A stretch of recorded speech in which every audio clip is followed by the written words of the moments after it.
Hello, dear students. Welcome to Talent Classes, and I'm Santosh sir. Today,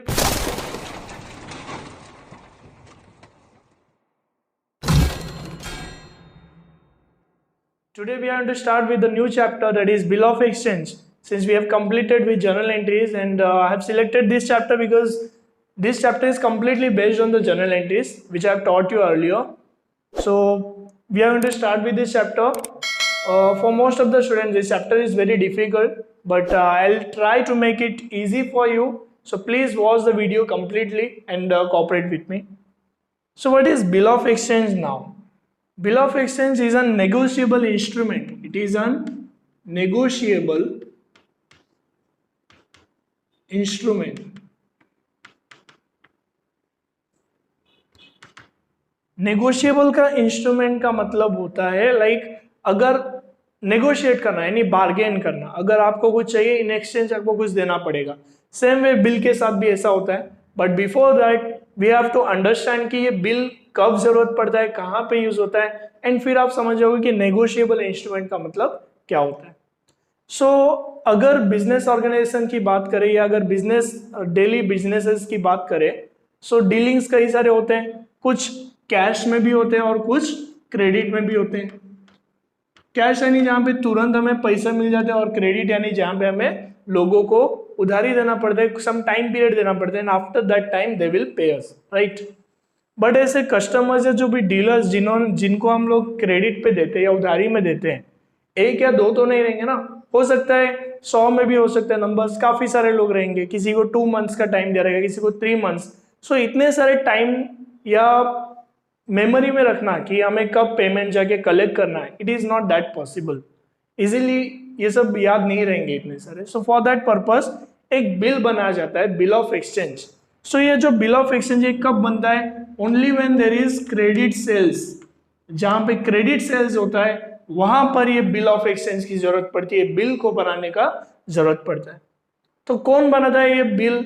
सो जो seller होता है, the seller prepares the bill or draws the bill on the buyer। कौन से buyer? जिसने credit पे purchase किया है। ऐसा बायर जिसने क्रेडिट पे परचेस किया है उसके नाम का किसने बिल बनाया? सेलर ने। सेलर यहां पे क्या करेगा? एक बिल बना के देगा, भाई तुझे सो एंड सो अमाउंट इतने पर्टिकुलर टाइम पीरियड के बाद मुझे पे करने होंगे। Okay, so the seller is going to draw the bill, hence he will be called as the drawer. जो बिल बना रहा है उसको क्या कहेंगे हम? ड्रॉवर। एंड जिसके नाम पे बिल बन रहा है उसे कहेंगे ड्रॉई। क्या देखा हमने कि बिल ऑफ एक्सचेंज का जरूरत कब पड़ेगा? Only when there is credit sales. जहां पे क्रेडिट सेल्स हो रहा है, only when there is credit sales it is bill of exchange is required. That bill is to be prepared. Okay, who makes the bill और who draws the bill? The seller draws the bill, hence is called as a drawer. And who on whom the bill is drawn? किसके ऊपर bill बनाया जाता है? तो ड्रॉई के ऊपर यानी बायर के ऊपर। सो यू कैन से कि जो ड्रॉवर होता है वो सेलर होता है, और जो बायर होता है वो कस्टमर होता है, यानी ड्रॉई कौन होता है? कस्टमर होता है। नाउ ये बिल ऑफ एक्सचेंज को क्यों नेगोशिएबल इंस्ट्रूमेंट कहा जाता है? क्योंकि जब आप सामने वाले को बिल प्रेजेंट करोगे then only the person is going to pay you. So यहाँ पे भी बार्गेनिंग हो रहा है ना, कि अगर आपको बिल चाहिए तो आपको पेमेंट करना पड़ेगा, या पेमेंट करने अगर सामने वाला बंदा पेमेंट करे तो इन रिटर्न उसे बिल भी वापस चाहिए उसका। ठीक है, सो यहाँ पे कितने पार्टीज होते हैं बिल ऑफ एक्सचेंज में? 3 parties. There are 3 parties, the drawer, drawee and payee. Drawer यानी कौन? जिसने बिल बनाया। ड्रॉई यानी कौन? जिसके नाम का बिल बना। एंड पे मतलब it can be any third party. Let's say मैंने किसी के नाम का बिल बना था, मैं ड्रॉवर हूं, उसने मुझे अपना एक्सेप्टेंस दिया, मतलब वो साइन करके देगा कि हाँ ठीक है, आई एम एग्रीड, इतने इतने टाइम के बाद मैं आपको पेमेंट कर दूंगा। तो वो बिल उसने दिया और मेरे पास ये प्रेजेंट है बिल। अभी मैं क्या कर सकता हूं? किसी थर्ड पार्टी को पेमेंट करने के लिए, मतलब मैं I owe to any third party. अगर मुझे किसी थर्ड पार्टी को पे करना था तो instead of the cash I can give that bill. मैं वो बिल को उसे हैंड ओवर कर दूंगा। तो यहां पे क्या होगा? जो थर्ड पार्टी को मैं बिल दूंगा that person will be called as payee. जो बिल ऑफ एक्सचेंज या जो बिल है ये ड्रॉवर के लिए कहलाएगा bills receivable, bills receivable, and for drawee it is called as bills payable. Drawer के लिए बिल बिल्स रिसीवेबल होगा, ड्रॉई के लिए बिल बिल्स पेबल होगा। ठीक है, now we are to see कि डेट ऑफ बिल ड्रॉन क्या होता है, date of acceptance of bill क्या होता है, मैच्योरिटी डेट क्या होता है।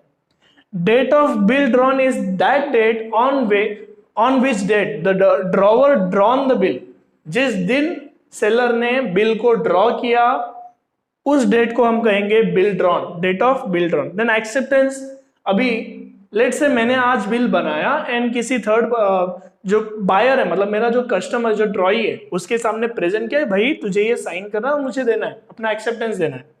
सो मैं भी मैंने आज ड्रॉ किया, बट हो सकता है कि अगले 2 दिन बाद वो मुझे अपना एक्सेप्टेंस दे, so that date will be called as date of acceptance of bill. Now what is maturity date, तो ये जो बिल है ये मोर देन कुछ डेज रहेगा, लेट से 30 डेज भी हो सकता है, 45 डेज भी हो सकता है, मंथ्स में दिया जा सकता है 1 मंथ और 2 मंथ। तो ये जो टाइम पीरियड होगा, ये जो टाइम पीरियड होगा, इस पर्टिकुलर टाइम पीरियड के बाद जो हमारा डेट आएगा जहां पे हमें पेमेंट कलेक्ट करना है, that date will be called as maturity date. ठीक है, नाउ वी विल सी कि ये जो मैच्योरिटी डेट है कैसे कैलकुलेट करना है। Now we want to see कि ये नॉमिनल ड्यू डेट क्या होता है, लीगल ड्यू डेट क्या होता है और ग्रेस डेज क्या होता है। लेट्स से आज की डेट क्या है, like suppose today is 20th May and we are going to prepare the bill for 3 months. So मई के बाद जून, जुलाई, अगस्त, सो 3 मंथ्स कब आ रहा है, अगस्त आ रहा है, 20th अगस्त का बन रहा है हमारा बिल। सो ये जो डेट है इस डेट को हम कहेंगे नॉमिनल डेट, नॉमिनल डेट, यानी एग्जैक्टली 3 मंथ्स वाला जो डेट आया। बट लीगली जो मैच्योरिटी डेट होगा हमारा, मैच्योरिटी डेट, लीगल डेट जो होगा, इस नॉमिनल डेट के साथ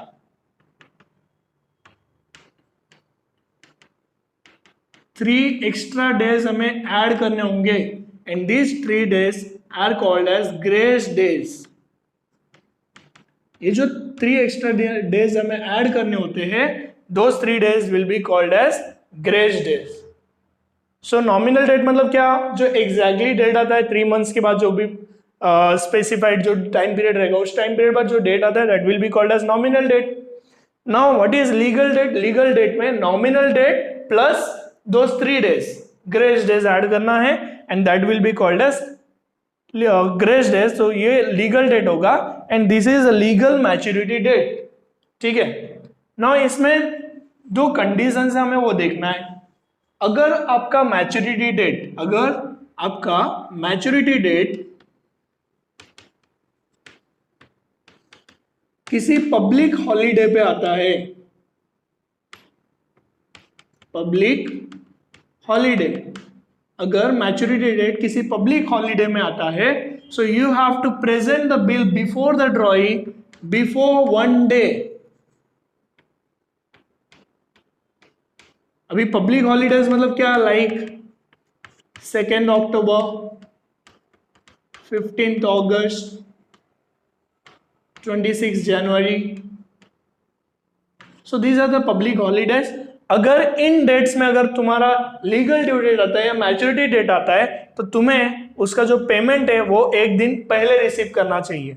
लाइक फॉर एग्जांपल, अगर आपका मैच्योरिटी डेट आता है, मैच्योरिटी डेट मतलब जहां पे पेमेंट कलेक्ट करना है, अगर आता है 26 जैन को, then you have to collect the money on 25th Jan, 1 day before.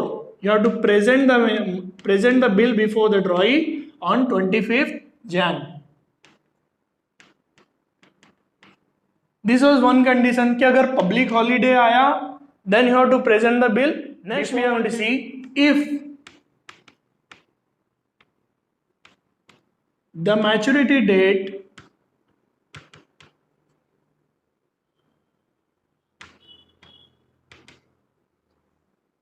unfortunately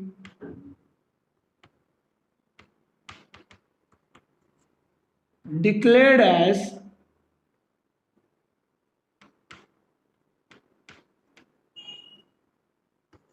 an emergency lockdown holiday, then you must present the bill one day after the maturity date.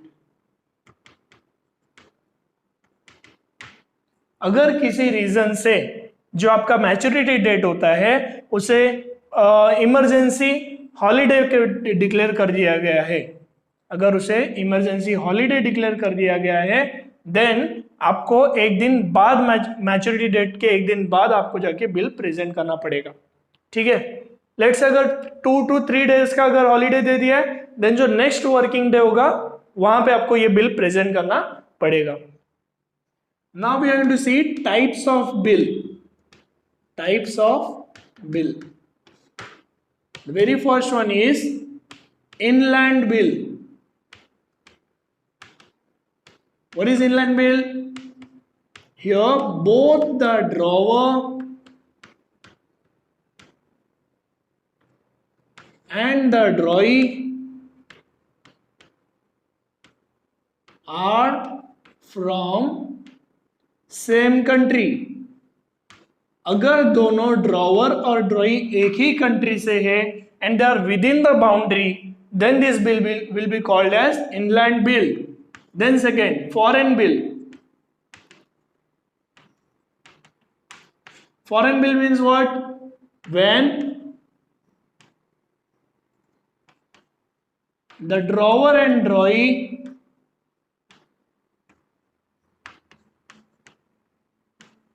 are from different countries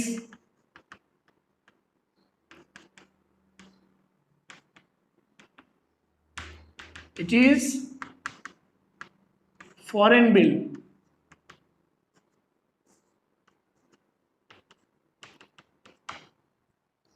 inland bill मतलब क्या? जब दोनों drawer और ड्रॉई दोनों same country से हो, within the boundary, then that is what inland bill. Foreign bill यानी एक दोनों अलग अलग कंट्री से हो सकता है the buyer is from India and the seller is from let's say China, तो यहाँ पे क्या हो गया? दो अलग अलग बाउंड्रीज हो गया, करंट कंट्रीज हो गया. So this is foreign bill.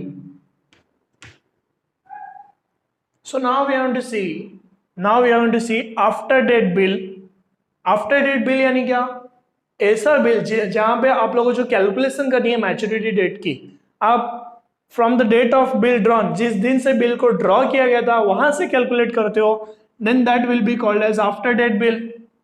And after sight bill में क्या करना होता है? तो आफ्टर साइट बिल में जिस दिन एक्सेप्टेंस मिला ड्रॉई से, जब एक्सेप्टेंस मिलेगा वहां से आपको कैलकुलेट करना है. It is calculated from date of acceptance of the bill. Then the fifth type of bill, that is at site or on demand bill. At site और on demand मतलब क्या?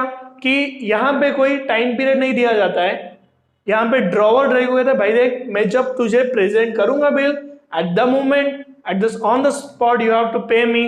सो here no grace days are allowed actually, क्योंकि time period ही fix नहीं. So grace days कैसे दिया जा सकता है? सो यहाँ पे कोई भी ग्रेस डेज अलाउड नहीं होगा. So hope you have understood number of parties in bill of exchange, why this bill of exchange is called as a negotiable instrument, what is date of bill drawn, what is date of bill acceptance, then हमने types देखा, grace days क्या होता है देखा, maturity date देखा, legal date देखा. Types में हमने देखा after date bill, after sight bill, at sight और on demand, inland bill, foreign bill, ये सारे टाइप्स हमने देख लिए. अभी यहाँ पे देखेंगे कि क्या क्या एक्चुअली ट्रांजैक्शंस हो सकते हैं in this bill of exchange. Okay, so now we are going to see कि ये जर्नल एंट्रीज अभी देखने वाले कि जो मेन हमारा कंटेंट है जर्नल एंट्रीज पास करना है बिल ऑफ एक्सचेंज में. सो आपको दो बुक्स में पास करने के लिए कहा जा सकता है, one is drawer's book and the other one is drawee's book. Drawer यानी कौन? The seller who has drawn the bill, and drawee यानी कौन? The buyer on whom the bill is drawn. Okay, so आपको drawer के book में भी bill बनाने के लिए कहा जा सकता है, जनरल एंट्रीज पास करने के लिए, या ड्रॉई के बुक में भी कहा जा सकता है। One by one we have to see. So the first entry which we have to pass is sales. Drawer के लिए जो सेल्स है वही ड्रॉई के लिए क्या कहलाएगा, परचेसेस। जो से ड्रॉवर के लिए सेल्स है वही ड्रॉई के लिए क्या कहेगा, purchases. Once the sales entry is done, एक बार सेल्स का एंट्री हो गया, then the drawer will draw the bill on drawee and the drawee is going to give the acceptance of the bill. The drawee is going to give the acceptance of the bill. Drawee क्या करेगा, sign करके वापस वो bill को किसको hand over करेगा, drawer को। So this is what called as acceptance of bill.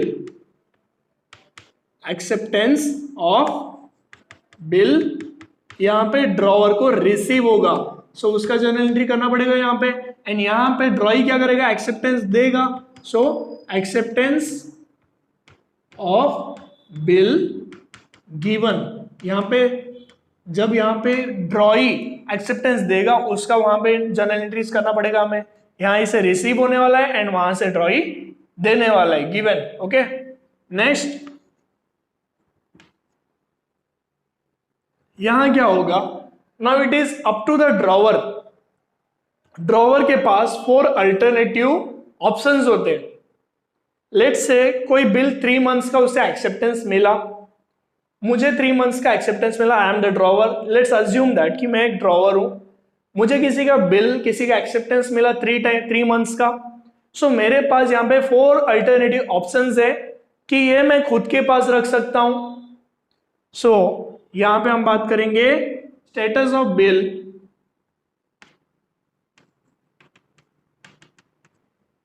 After acceptance.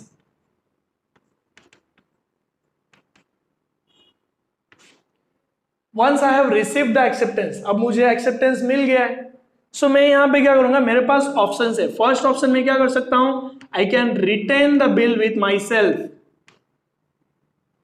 रिटेनमेंट यानी क्या, खुद के पास बिल को रखना।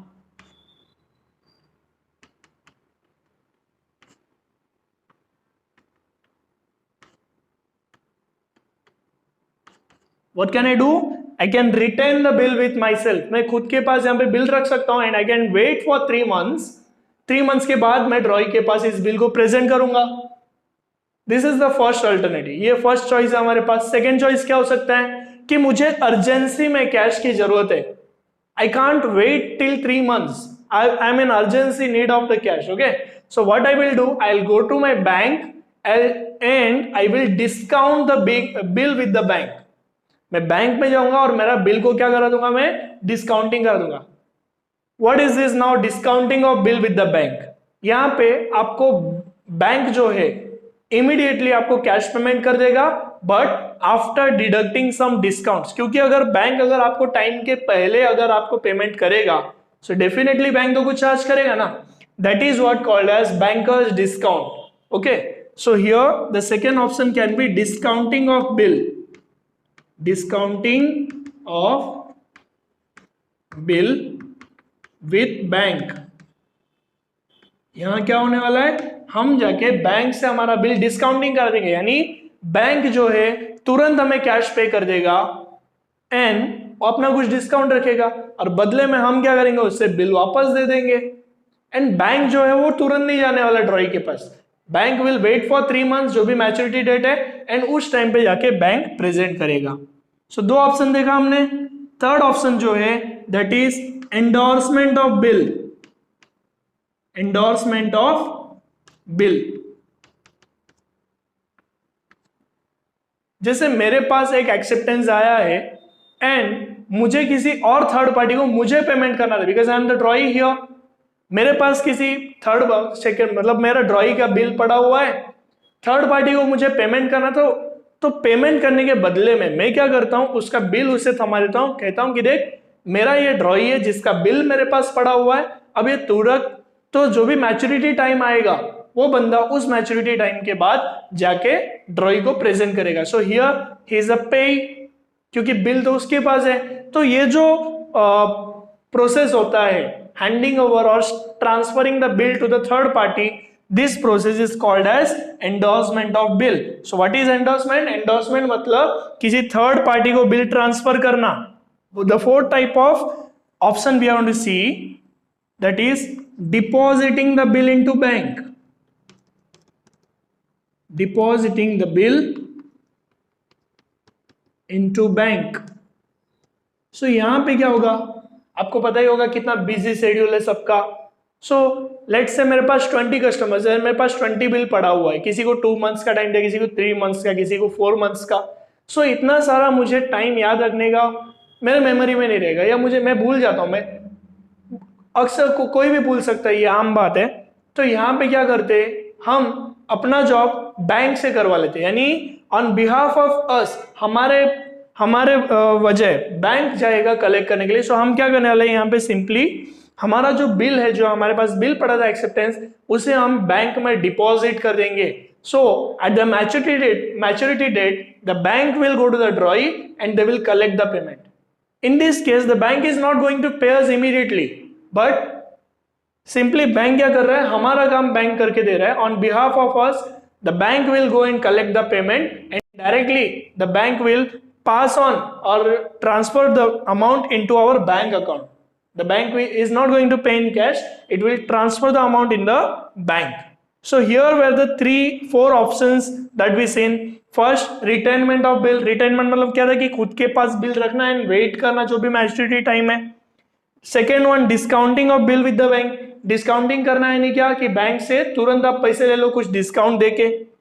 Third one, endorsement of bill, जहां पे बिल आप किसी थर्ड पार्टी को ट्रांसफर कर रहे हो. Next one, depositing the bill into bank. आपको टाइम नहीं है, सो यहाँ पे क्या करते हो कि आप जाते हो और बिल को बैंक में डिपॉजिट कर देते हो.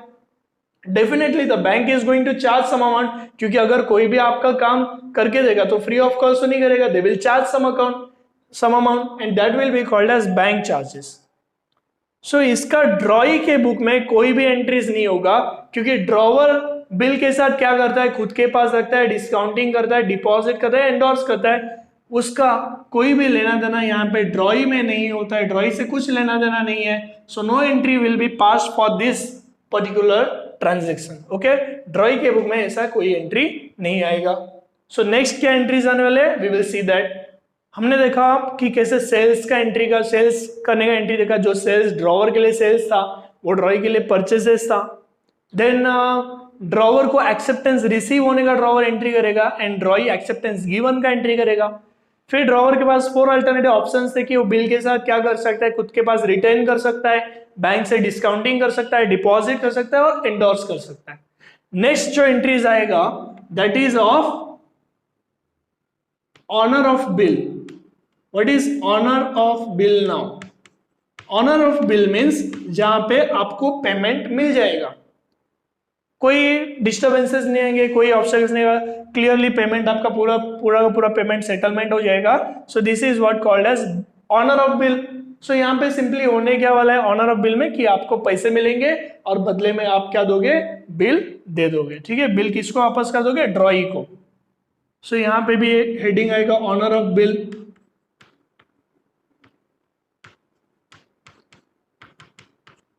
What is going to be there? The drawer is going to receive the cash and the drawee is going to pay the cash. The drawer will return the bill to drawee and drawee will accept, drawee will receive the bill. Okay. The bill which is drawn by the drawer is called as bills receivable by drawer, whereas drawee will call that bill as bills payable. Okay.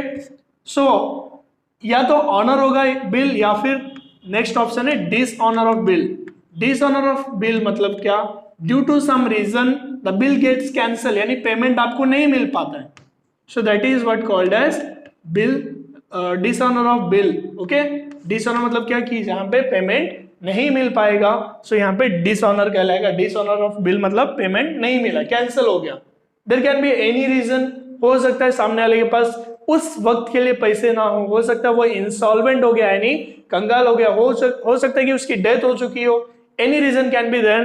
ठीक है, सो dishonour हो सकता है bill. यहां पे भी dishonour of bill.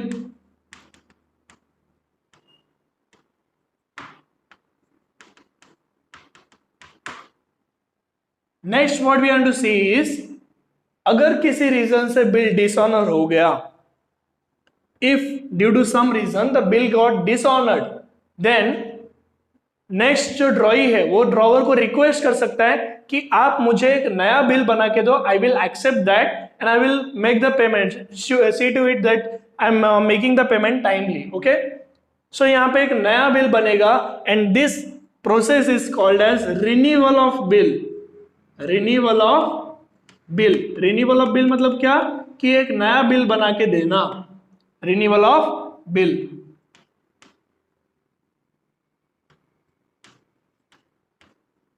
Here a new bill will be drawn by the drawee and will be drawn by the drawer and accepted by the drawee। एक नया बिल बनेगा। इसका जो भी प्रोसेस है, जो भी जर्नल एंट्रीज है, I will also provide you that in detail, but फिलहाल के लिए एक ओवरव्यू ले लेते हैं कि क्या क्या हम यहाँ पे पढ़ने वाले, ओके, क्या क्या देखने वाले। Next what we have to see, ये एक सिनेरियो हुआ जहां पे ड्रॉई क्या करेगा, रिक्वेस्ट करेगा for a new bill drawer को कि भाई मुझे एक और बिल बना के दो, मैं ये पेमेंट नहीं कर सकता ड्यू टू सम रीजन। ठीक है, सो यहाँ पे एक और जो बिल बनेगा, this is called as renewal of bill, यानी यहाँ पे ओल्ड बिल कैंसिल हो जाएगा और ये नया बिल बनेगा। नेक्स्ट ऑप्शन जो है, हो सकता है कि बिल को रिटायर कर दे, retirement of bill.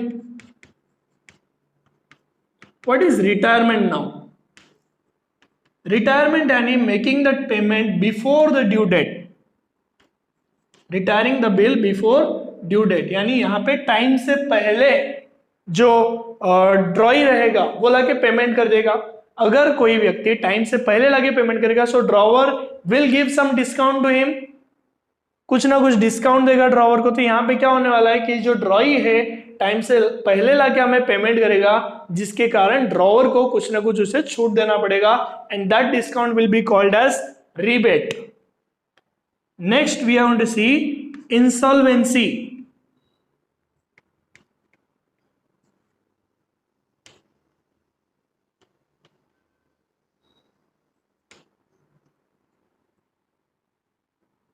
Next we are going to see is insolvency of the drawee। Insolvent का मतलब क्या है? जहां पे सामने the drawee is unable to make the payment, वो कंगाल हो चुका है, वो पेमेंट नहीं कर सकता है, that will be called as insolvency. So insolvency में क्या होगा? बिल विल गेट कैंसल, क्योंकि वो तो पेमेंट कर ही नहीं पाएगा ना। सो यहाँ पे some amount will be recovered from his private estate, उसका जो भी प्रॉपर्टी है उससे कुछ अमाउंट कलेक्ट किया जाएगा, एंड देन जो रिकवर नहीं किया जा पाएगा उसे हम कंसीडर करेंगे as bad debts. Bad debts यानी क्या? बैड डेट्स यानी जो अमाउंट डूब जाता है, यानी जो रिकवर नहीं होता है। ठीक है, the amount that is irrecoverable, जो रिकवर नहीं हो सकता, जो recover that is bad debts, यानी अपना एक काइंड का लॉस होता है ड्रॉवर के लिए। ठीक है, so these are the things which we are going to deal with in bill of exchange. ठीक है, फर्स्ट सेल की एंट्री करेंगे, एक्सेप्टेंस की एंट्री करेंगे, देन चारों ऑप्शन में से कोई एक ऑप्शन होगा। ठीक है, देन या तो ऑनर होगा बिल या फिर डिसऑनर होगा, एंड अगर डिसऑनर हुआ, ऑनर हो गया तो अच्छी बात है, वहां के फिर वहां पे स्टॉप हो जाता है और कोई आगे नहीं बढ़ेंगे। लेकिन अगर डिसऑनर हुआ, so there can be renewal of bill. Renewal मतलब क्या कि वो एक्स्ट्रा टाइम मांगेगा, नया टाइम देना है। देन हमने देखा retirement of bill and insolvency. Retirement मतलब क्या कि टाइम से पहले पेमेंट करना, एंड इंसॉल्वेंसी मतलब क्या, जहां पे जो ड्रॉई है वो कंगाल हो जाएगा, यानी वो कुछ भी पेमेंट नहीं कर पाएगा। So here now we have to see in detail about all the journal entries. So students, I would like to stop the lecture over here. आपको जो भी आज सिखाया गया है वो पूरा रिवाइज कर लो। नेक्स्ट वीडियो में पूरे डिटेल में ड्रॉवर के बुक में कैसे एंट्रीज आएंगे एंड ड्रॉई के बुक में जो भी एंट्रीज आएंगे I will explain. Okay, so thank you for watching this video. Please like, share and subscribe our channel if you want to see such videos, and please cooperate ताकि और अच्छे से अच्छे वीडियो हम आपके लिए लेके आ सकते हैं। Okay, thank you so much for watching.